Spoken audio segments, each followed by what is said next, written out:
dizendo, né? Ah, Pedro renegou Cristo. Cristo repreendeu Pedro, porque o Satanás estava usando Pedro.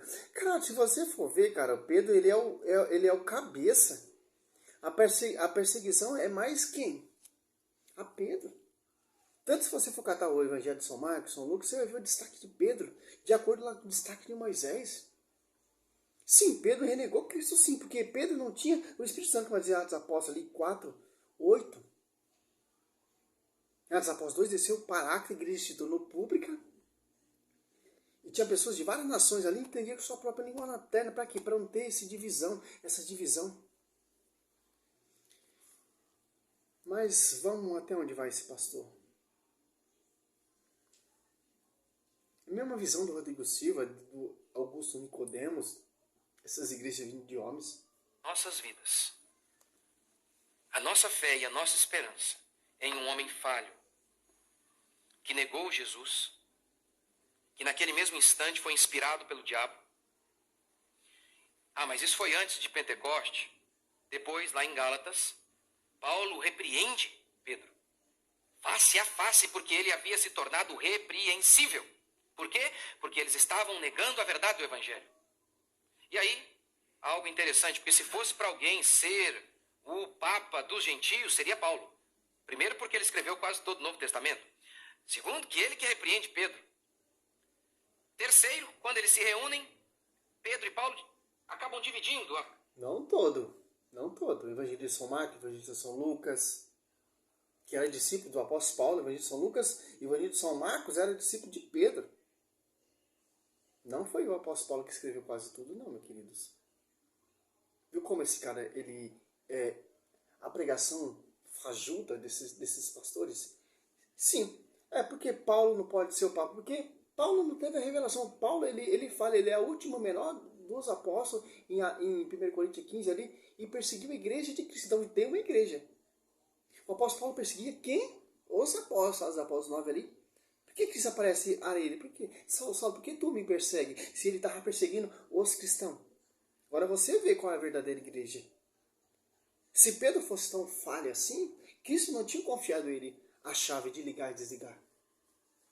Então, se você for tirar esse mérito de Pedro, então você pode jogar a Bíblia fora. Porque o Novo Testamento todinho ali passou por jurisdição dele. Por quê? Porque ele é o Papa, porque ele é o pastor. Que pastoreia, que apacenta. Tanto que o apóstolo Paulo, quando ele se converteu, ele teve que ir lá em Jerusalém ser reconhecida a graça pelo bispo universal. O bispo de Jerusalém, Tiago, e o bispo universal é Pedro. Para se reconhecer, para ter autoridade de pregar. E tanto quando ele se converteu, foi batizado pelo membro do corpo da igreja, Ananias. E recebeu o Espírito Santo. Por que isso não encheu logo ele do Espírito Santo? Porque na igreja protestante. Interessante, né? E quando o apóstolo Paulo se converteu, a igreja já tinha uma igreja fundada, a igreja já estava estabilizada. Você está entendendo?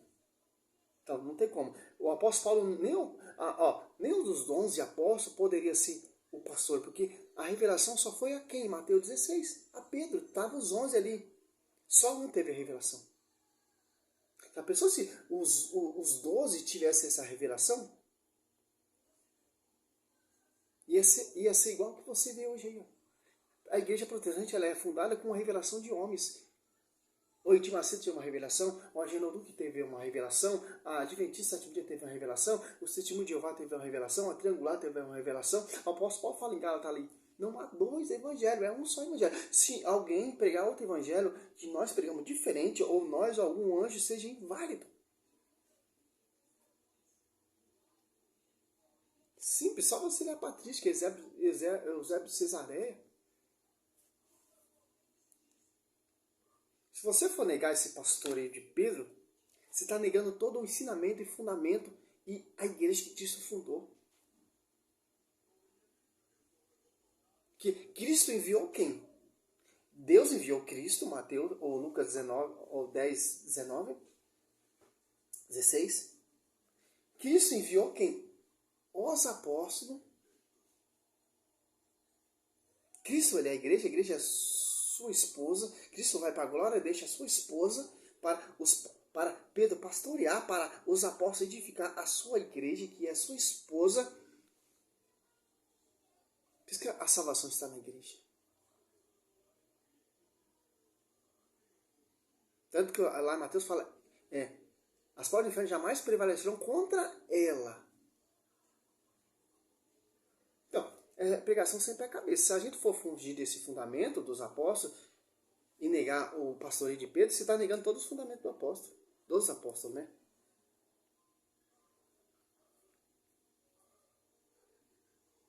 O cara quer defender uma coisa que nem consegue defender.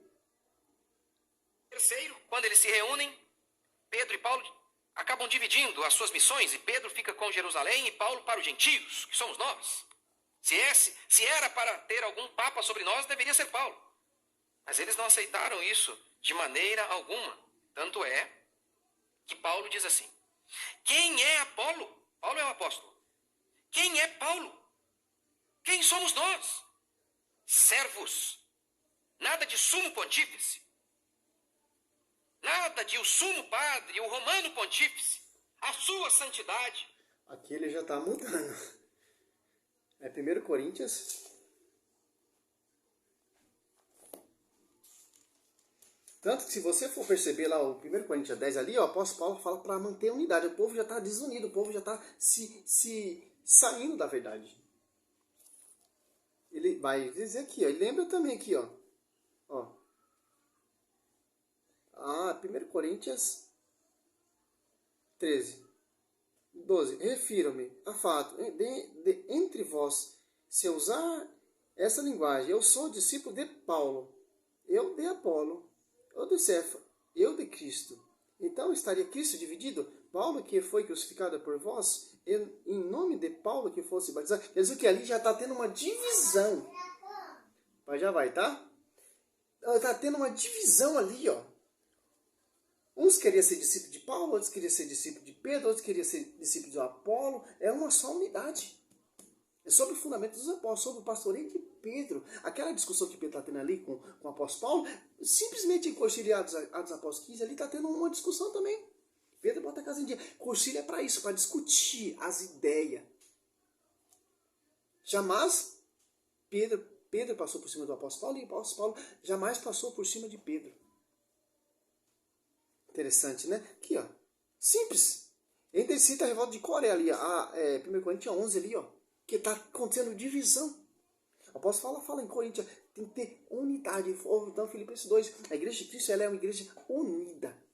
Tanto que a patrística chamou como os pais da igreja são unidos.